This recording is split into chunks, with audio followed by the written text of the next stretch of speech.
The fourth presentation of this series explores the learning objectives and outcomes for grammar.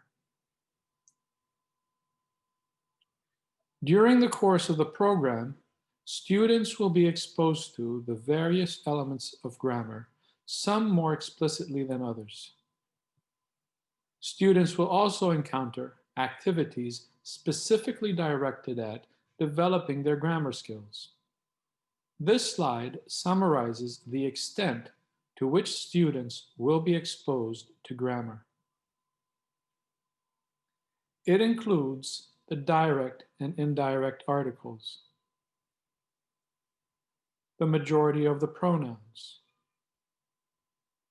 proper nouns,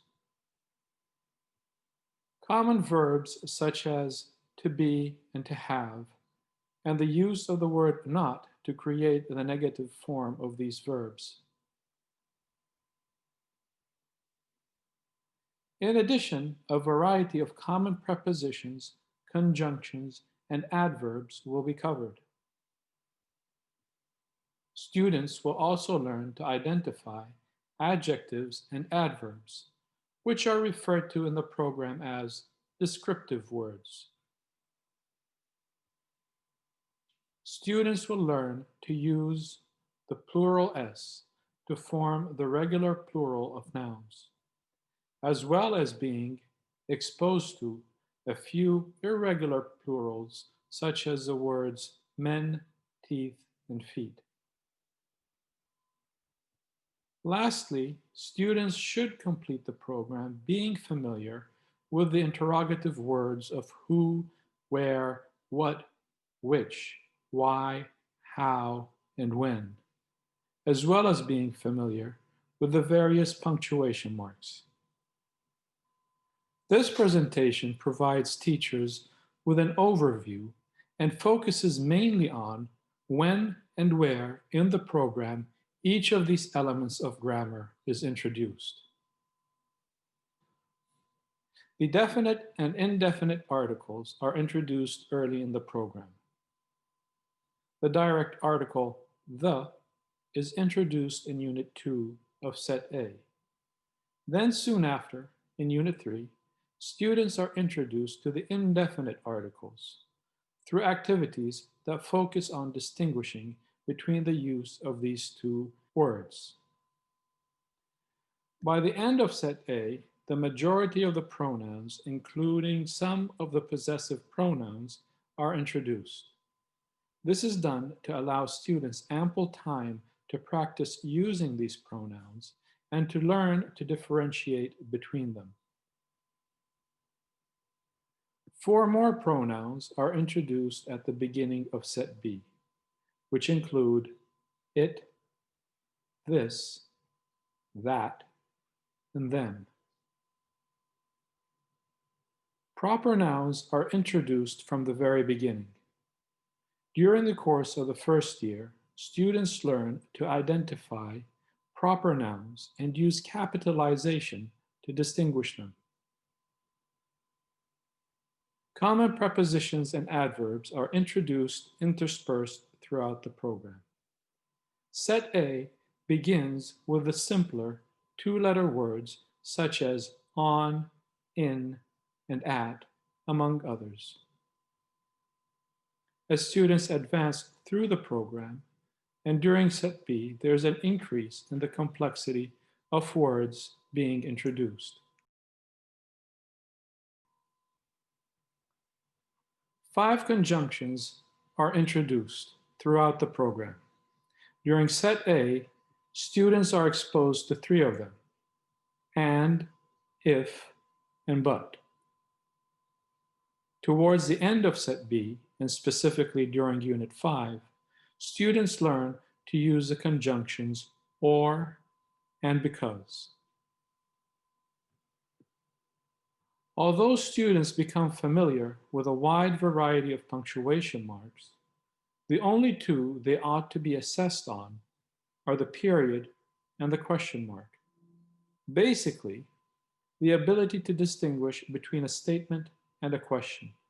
Students will consistently be exposed to and challenged with understanding interrogative words, particularly when answering comprehension questions, but they also learn how to read them. This table indicates the units in which each of the listed interrogative words are introduced to be read. Verbs are complex, and there is much that can be learned and assessed when it comes to verbs. The goal is to keep it simple. In the program, verbs are referred to as action words, and students are only required to identify action verbs, particularly those that represent clear and demonstrable actions, such as the verbs went and get in the sentence shown as an excerpt from the story A Fish Wish. Linking verbs and helping verbs are far too complex as grammatical elements to be considered. The learning outcome, G8, using action words in meaningful sentences, can also be regarded as a vocabulary learning outcome, as it demonstrates the understanding of the meaning of the word being used, which here happens to be an action word. This learning outcome is expected to begin developing as students begin developing their vocabulary. On the other hand, learning outcomes 9 and 10 are not expected until set B.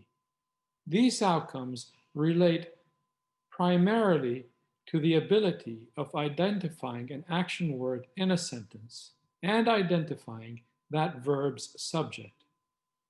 So what is the action and who did it? In set A, students are exposed to comprehension questions that require them to answer by indicating an action or the character who performed the action. While such comprehension questions do not explicitly use the term action word, they do prepare students for the more complex task of identifying action verbs and their subjects in a sentence. Verb tense and verb conjugation are rather complex grammar concepts. The SMILES program exposes students to a diversity of verbs used in various tenses and with various subject pronouns. This allows students to become familiar with the language and the correct sound of a grammatically correct sentence. However, students are only required to learn the correct use of the more common verbs listed in the tables on this slide. The verbs to be, to have, to get, to go, to do, and the verb can.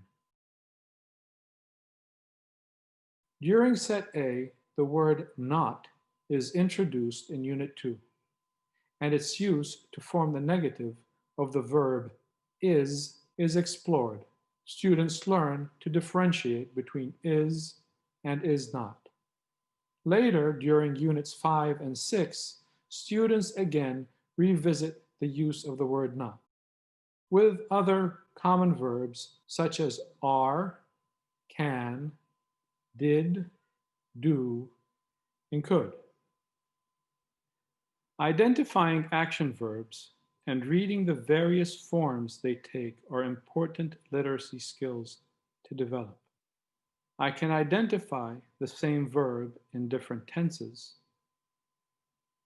I can identify the verb endings ing and ed. The learning outcomes intended by these two statements is that despite the different forms a verb can take, students should recognize the same verb regardless of the changes it has undergone. Students do not need to know that the past tense of give is gave, but they should be able to recognize that this is the same verb, having the same meaning. The same applies to verbs modified by ing and ed endings. Students simply need to recognize that look, looking, and looked are all three forms of the same verb. In Set B, students will encounter many verbs in various forms and tenses. They may not learn the formal rules of grammar that underlie them, but they will learn to distinguish between the sound of correct and incorrect English. The focus with plural nouns is on the use of the plural s to form regular plurals. The es ending is avoided to keep things simple. The plural s is introduced in Unit 5 of Set A and then revisited in Unit 2 of Set B. Irregular plurals are only introduced in the program to familiarize students with the concept that such form of plural nouns exist. They are only required to identify 4 irregular plural nouns. In Unit 3 of Set A, the word men, and in Unit 4 of Set B, the 3 words sheep, teeth, and feet. Adverbs and adjectives are combined together and referred to as descriptive words. Students are only challenged with identifying these words during Set B. Assessing grammar skills is by far the most complicated of assessments, given the various grammatical elements that can be placed under scrutiny. While this section details the expected learning outcomes for grammar skills, it may be prudent to explore a more general approach. A general approach to the assessment of grammar skills is reflected by the ability to form complete and grammatically correct sentences. The learning outcome encapsulates all the basic grammar requirements for literacy, without delving into the great details of grammar skills. The ability to compose a complete and grammatically correct sentence includes the abilities of properly structuring a sentence, using correct verb tense and form, appropriately choosing pronouns, prepositions, conjunctions, and adverbs. The approach to grammar skill assessment is left to the discretion of the teacher. This concludes the 4th presentation of this series.